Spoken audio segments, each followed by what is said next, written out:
साथियों नमस्कार। तो देखिए आज के इस वीडियो में हम लोग कक्षा 9वीं का गणित और प्रश्नावली 2.1 को हल करेंगे। ठीक है ना। तो इससे पहले के जितने भी वीडियो हैं अगर आपने नहीं देखे हैं तो प्ले लिस्ट में जाकर वो वाली वीडियो आप देख लें। ठीक है। तो देखिए यहाँ पर जो पहला क्वेश्चन वो क्या है, निम्नलिखित व्यंजकों में कौन कौन एक चर में बहुपद हैं।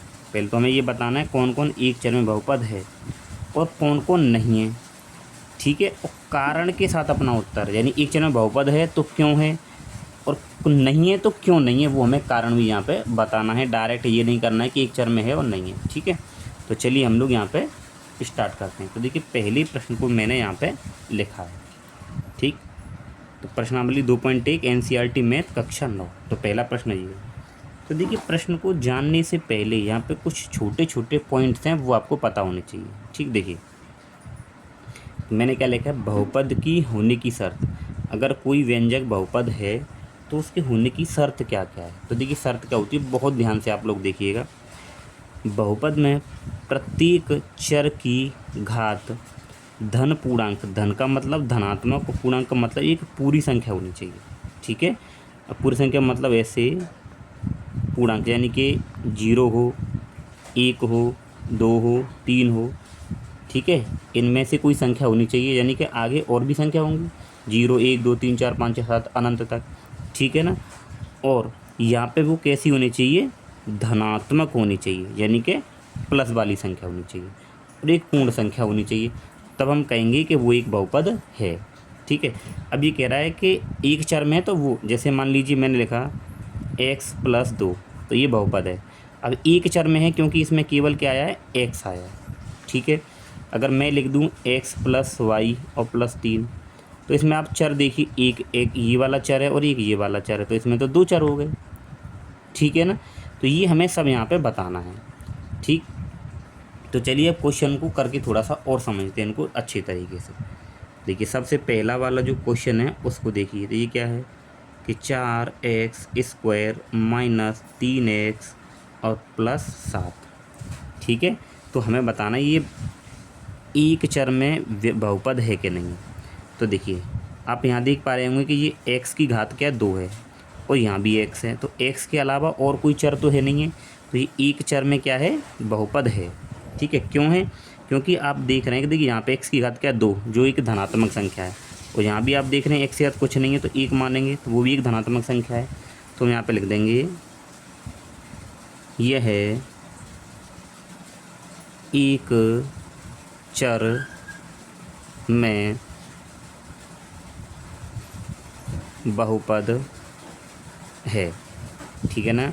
अब क्यों है, क्यों कि चर के आपके पास में यहाँ पे x है, क्योंकि चर x की घात एक धनात्मक पूर्ण संख्या है, पूर्ण संख्या है। समझ रहे हैं ना। ठीक है। धनात्मक पूर्ण संख्या यानी कि पूर्ण संख्या होनी चाहिए, 1 2 3 4 आदि, यानी बट्टे वाली संख्या नहीं होनी चाहिए इसके घात के रूप में। ठीक। फिर ये दूसरा देखिए। तो अगर आप ये दूसरा देखें कि y² + 2, तो y² + √2 है। ठीक है।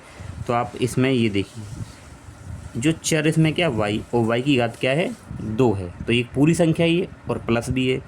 अब यहाँ देखें √2, तो हमें ये बिना, यानी कि अचर राशि से हमें कोई मतलब नहीं है, केवल चर राशि की घात धनात्मक होनी चाहिए और पूर्ण संख्या होनी चाहिए। ठीक है। तो यहाँ पे हम लिखेंगे और y आ रहा है तो केवल एक ही चर है, तो ये है एक चर में बहुपद है। अब क्यों है यहाँ पे लिखेंगे, क्योंकि चर क्या है y, चर y की घात एक पूर्ण संख्या है। ठीक है ना। तो ये भी एक चर में बहुपद है। तीसरा देखिए आप लोग, ये रहा तीसरा। तो तीसरा है हमारे पास में कि 3 अंडर रूट टी और प्लस टी अंडर रूट 2। देखिए इसको अगर हम थोड़ा सा सॉल्व करें तो देखिए इस अंडर रूट का मतलब होता है 1/2, तो टी की घात क्या हो जाएगी 1/2 और प्लस टी अंडर रूट 2। तो अगर आप ये देखें कि चर तो यहाँ पे टी है और यहाँ भी टी है, यानी कि एक चर है, ठीक है। लेकिन अगर आप ये देखें कि यहाँ पे चर की घात क्या है, भिन्न के रूप में, यानी पूरी संख्या नहीं है, तो हम ये कह देंगे ये एक चर में बहुपद तो है, ठीक है ना, एक चर में बहुपद है, लेकिन यहाँ पे जो चर की जो घात है, यानी इसमें एक चर तो है लेकिन ये एक चर में बहुपद नहीं है, क्योंकि इसकी जो घात है वो क्या है, एक पूर्ण संख्या नहीं है, ठीक है। हाँ, तो देखिए यहाँ पे टी की घात 1/2 है, तो यहाँ पे टी है, जहाँ पे टी है, तो एक चर तो है लेकिन बहुपद नहीं है, क्योंकि चर की घात एक धनात्मक पूर्ण संख्या है लेकिन पूर्ण संख्या नहीं है, ठीक है ना, क्योंकि भिन्न के रूप में। तो यहाँ पे लिखेंगे ये है, देखिए आप यहाँ एक चर टी है, ठीक है ना, लेकिन यह है बहुपद नहीं है, क्यों कि चर मतलब टी की पूरा आपको लिखना पड़ेगा, घात एक पूर्ण संख्या नहीं है। देखिए आपको पूरा डिटेल में लिखना पड़ेगा क्योंकि उसने पूछा ही है कारण, यानी कि आप कारण भी बता दीजिए, ठीक है। इसके बाद में चौथा इसका प्रश्न देखिए कि y प्लस 2/y। तो इसको थोड़ा सा हम सॉल्व करेंगे कि y प्लस, अब देखिए ये y इसकी घात 1 है, जो ऊपर जाएगी तो क्या हो जाएगी, -1 हो जाएगी, ठीक है ना। तो अगर आप यहाँ देखें कि यहाँ पे देखिए y की घात 1 है, ठीक है, और यहाँ पे y की घात -1 है, तो चर यहाँ भी y है, जहाँ पे तो एक चर तो है, लेकिन यहाँ पे देखें यहाँ पे कि चर की घात एक धनात्मक नहीं है, क्योंकि धनात्मक होनी चाहिए, बहुपद का नियम ही यही है कि घात पूर्ण संख्या और धनात्मक होनी चाहिए, लेकिन यहाँ तो माइनस आ रहा है, तो ये आपका एक बहुपद नहीं होगा। अब यहाँ पे आप देखिए एक चर तो है, ठीक है ना, यहाँ पे लिखेंगे एक चर y है, ठीक है ना, एक चर y है, लेकिन एक चर y है लेकिन यह बहुपद नहीं है। अब क्यों नहीं है, क्यों कि चर y की घात एक धनात्मक पूर्ण संख्या नहीं है, ठीक है ना, पूर्ण संख्या है लेकिन धनात्मक नहीं है, ठीक है। तो हम ये पूरा इस तरीके से लिख सकते हैं। अब यहाँ पे इसका 5वां क्वेश्चन देखिए, तो 5वां ये दे रखा है कि आपके पास में x की पावर 10 और y की पावर 3 और t की पावर 50 ये दे रखा है। तो ये पूछा है कि ये आपका बहुपद है या नहीं है, तो ये बहुपद है लेकिन एक चर में बहुपद नहीं है। तो यहाँ पे लिखेंगे ये है एक चर में बहुपद नहीं है, क्यों नहीं है, क्योंकि यहाँ 3 चर कौन कौन से हैं, x, y, t है, ठीक है ना, क्योंकि ये एक चर में बहुपद नहीं है। क्यों नहीं है, क्योंकि यहाँ 3 चर हैं x, y और t, ठीक है ना। तो ये आपका पहले क्वेश्चन का पूरा सॉल्यूशन हो गया। चलिए दूसरे क्वेश्चन को देखिए दूसरा प्रश्न क्या है, निम्नलिखित में से प्रत्येक में x² का गुणांक हमें यहाँ पे बताना है, ठीक है। तो थोड़ा सा मैं आपको समझा दूँ, जैसे देखिए मैंने लिखा यहाँ पे 2x² प्लस 3x और प्लस 5। तो ये कह रहा है गुणांक, इसने बोला है कि x² का गुणांक। तो ये x² है ना, तो इसके आगे जो भी संख्या होगी वो क्या कहलाती है, इसका गुणांक कहलाती है। अगर ये पूछता x का गुणांक तो फिर हम लोग देखते x के गुणांक को, ठीक है। लेकिन इसने पूछा है x² का गुणांक, ठीक है। तो चलिए, तो अगर आप इस पहले क्वेश्चन का आंसर देखें कि 2 + x² + x, तो x² तो ये रहा, इसका गुणांक। तो इसके आगे यहाँ कोई नंबर नहीं है तो यहाँ पे 1 मानेंगे। क्यों हर एक संख्या के गुणा में 1 नंबर तो होता ही होता है। तो यहाँ पे x² गुणांक क्या होगा, 1 होगा। तो यहाँ पे लिखेंगे x² का गुणांक 1 है, ठीक है।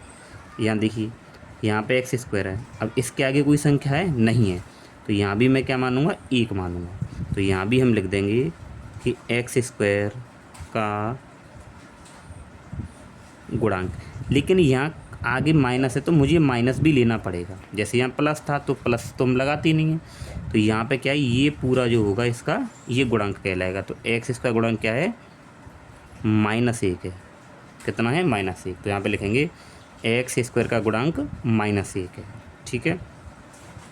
यहाँ देखिए ये x² है ना, तो इसके आगे तो आपके पास ये दिखाई दे रहा होगा। तो यहाँ पे लिखेंगे x² का गुणांक कितना है, π/2 है, ठीक है। अब यहाँ पे आपके पास में x² है नहीं है। देखिए यहाँ x² का गुणांक पूछा है, तो यहाँ x² है नहीं है। तो यहाँ पे हम लोग लिखेंगे कि x² का गुणांक क्या, 0 लिखेंगे। क्या लिखेंगे, 0। अब क्यों लिखेंगे, थोड़ा सा रीज़न बता दूँ मैं इसको। देखिए इस तरीके से लिख सकता हूँ कि 0x² प्लस √2x - 1, ठीक है ना। अगर मैं इसको ऐसे लिख दूंगा तो देखिए 0 की गुणा अगर यहाँ करेंगे तो ये पूरा तो हट ही जाएगा, 0 हो जाएगा। तो हम शो कर देखने के लिए, तो हम इसको समझने के लिए ऐसे लिख सकते हैं। तो ऐसे हम बता सकते हैं कि x² गुणांक क्या होगा, 0, इसलिए मैंने इसको 0 लिखा, ठीक है। चलिए अब लोग प्रश्न नंबर 3 हल करते हैं। देखिए प्रश्न नंबर 3 क्या है, 35 घात के एक द्विपद का और 100 घात के एक पदी का उदाहरण हमें यहाँ पे देना है, ठीक है। तो 35 घात का देखिए,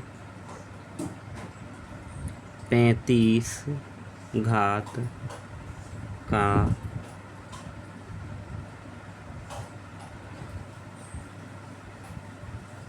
द्विपद, ठीक है। ये पद लिखा हुआ है, तो 35 घात का द्विपद। तो जैसे मैंने y की घात क्या लिख दी, 35, और प्लस यहाँ पे कोई भी संख्या, जैसे मैंने 5 लिख दी, ठीक है।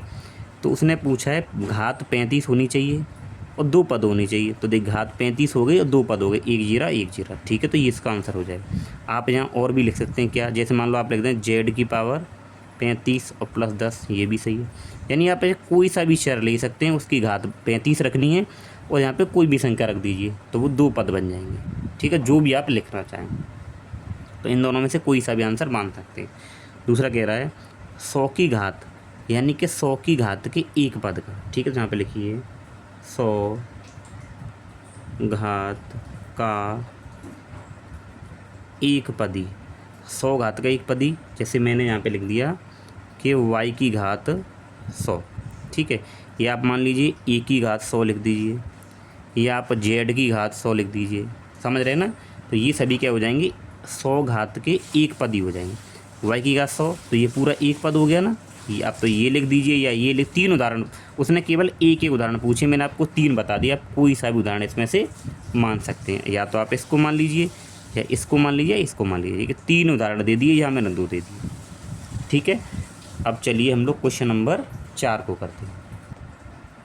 अब यहाँ देखिए प्रश्न नंबर 4 क्या है, निम्नलिखित बहुपदों में से प्रत्येक बहुपद की घात लिखिए, ठीक है ना। चलिए लिखते हैं। तो पहला क्वेश्चन है कि 5x³ प्लस 4x² और प्लस 7x, ठीक है। तो जब भी आप घात लिखेंगे तो बहुपद में जो सबसे अधिक घात होगी ना, वही बहुपद की घात कहलाती है। यहाँ 3 है, यहाँ 2 है और यहाँ कुछ नहीं तो 1 है। तो इसमें सबसे जो बड़ी घात होगी वो बहुपद की घात कहलाती है। ठीक है, तो यहाँ पे हम लिखेंगे बहुपद की घात बराबर, तो सबसे अधिक घात कितनी है? 3 है, तो यही बहुपद की घात कहलाएगी, तो ये 3 आंसर हो जाएगा। ठीक है, फिर ये देखिए दूसरा कि 4 minus Y square, 4 minus Y square, तो यहाँ पे अगर आप देखें तो कितनी घात है? अधिकतम 2 है, तो यहाँ पे घात हो जाएगी, तो यहाँ पे लिखेंगे बहुपद की घात बराबर कितनी हो जाएगी? 2। ठीक है, तीसरा देखिए, तीसरा है आपके पास 5t और अंडर रूट 7, तो यहाँ पे आप देखें तो ये टी की घात क्या है? 1, यानी कि जो चर होगा उसकी घात यहाँ देखनी होती है, तो टी की घात यहाँ पे 1 है, तो यहाँ पे घात क्या हो जाएगी? बहुपद की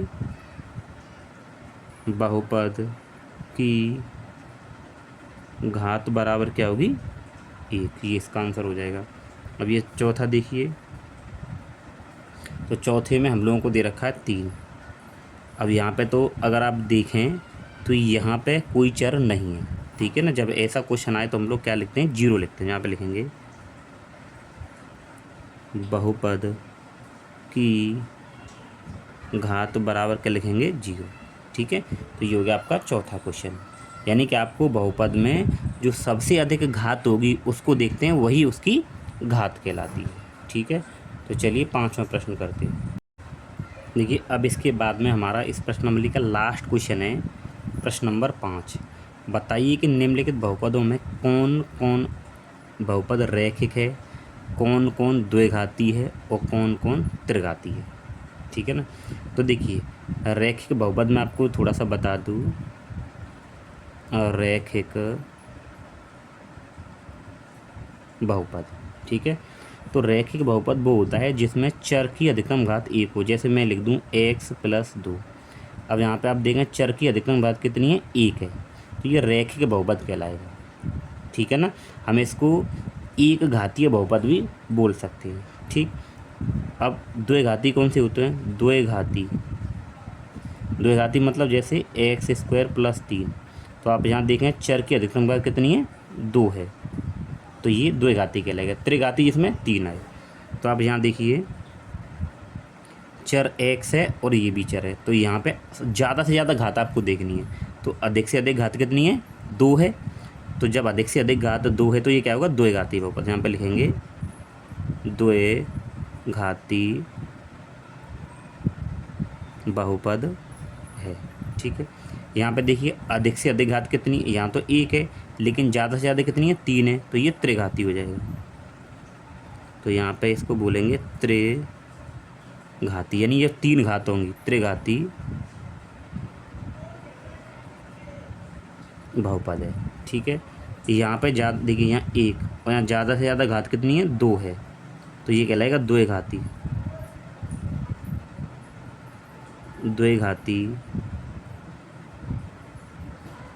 बहुपद है। ठीक, यहाँ पे आप देखिए, अब यहाँ पे कोई घात पे मतलब यहाँ x के ऊपर कोई घात नहीं, तो 1 मानेंगे।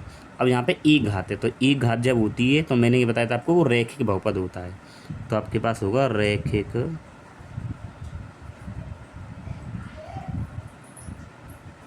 बहुपद है। ठीक है, यहाँ देखिए टी की घात क्या है? 1 है, कुछ नहीं तो 1 मानेंगे, तो ये भी आपके पास रैखिक है, रैखिक बहुपद है। यहाँ पे देखिए कितनी है घात? 2, तो यहाँ पे ये द्विघाती बहुपद है, द्विघाती बहुपद है। यहाँ पे आप देखें तो अधिकतम घात कितनी है? 3, तो ये त्रिघाती है, त्रिघाती बहुपद है। ठीक है, तो दोस्तों ये आपकी जो प्रश्नावली पूरी कंप्लीट हो चुकी है। ठीक है, तो चलिए मिलते हैं हम लोग नेक्स्ट वीडियो में।